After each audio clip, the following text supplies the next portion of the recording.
যে শিক্ষার্থীরা যেভাবে নিহত হলো এই বিষয়টা আপনি কিভাবে দেখছেন?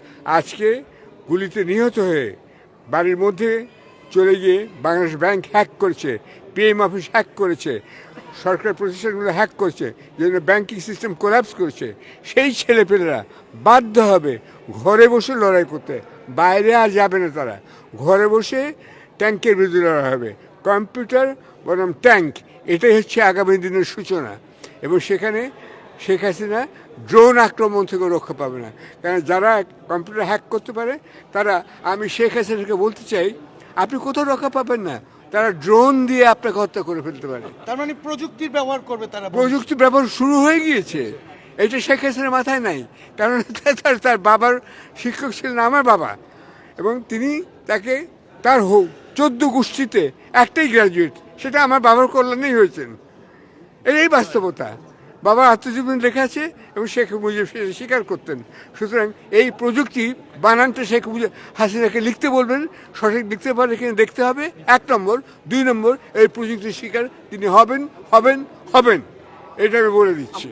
আমার দুটো প্রশ্ন, একটা হলো এবং যারা যারা সৈন্য আছে, ট্যাঙ্কে আছে, তাদেরও বুঝতে হবে ঘরে বসে তাদের ট্যাঙ্কের উপর সে বোমা পড়বে, ড্রোন পড়বে। আজকে অনেকে প্রশ্ন করেছে, শুনেন, নিউ ইয়র্ক থেকে সৌদি আরব প্রায় 6000 মাইল দূরে, সেইখান থেকে লোক গিয়ে টুইন টাওয়ার ভেঙেছে। আর বাংলাদেশ থেকে Downing street, house of parliament খুব দূরে না, 5000 মাইল।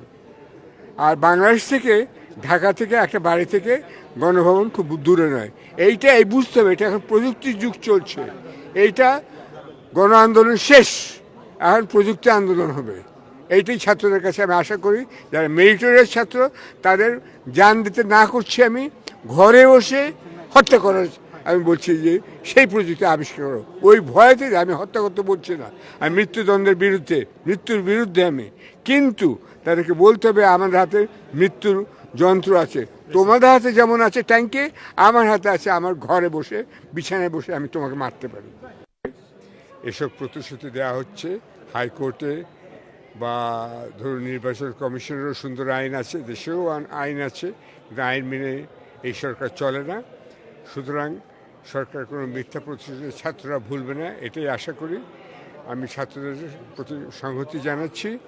আরেকটা কথা, যে এটা কিন্তু শুধু যে ছাত্র আন্দোলন হচ্ছে তা না, এটা আন্দোলনটা হচ্ছে তাদের চাকরি দরকার। শুধু চাকরি সৃষ্টি করার সুযোগ অবিলম্বে করতে হবে। যে কোনো সরকারি আসুক না কেন, এটা মনে রাখতে হবে, এটা চাকরির জন্য, তাদের যে বাঁচা মারার অস্তিত্বের জন্য।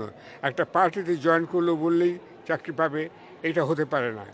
এই পার্টির গোড়া উপড়ে ফেলতে হবে টুঙ্গিপাড়া থেকে।